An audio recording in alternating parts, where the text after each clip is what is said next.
Portable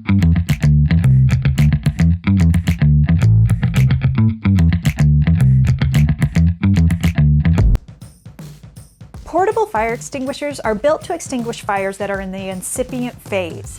A fire in this phase is roughly the size of an office trash can. If the fire is larger than that and is starting to generate a lot of heat, it's beyond what a portable fire extinguisher can handle. In fact, most portable fire extinguishers only have enough extinguishing agent to last about 30 seconds.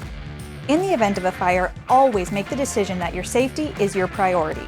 Never put yourself in the position where the fire is blocking you from the exit, and only fight the fire if you feel comfortable and safe doing so.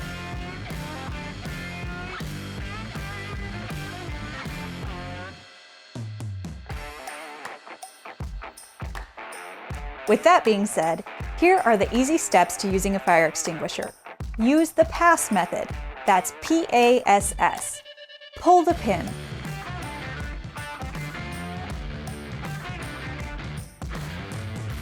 If there's a zip tie on the pin like this one has, it'll break with the force of the pull.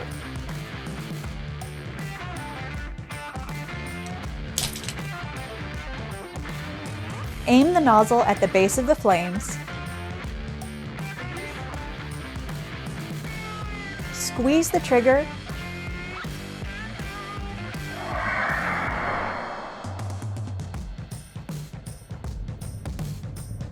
And sweep at the base of the flames from side to side.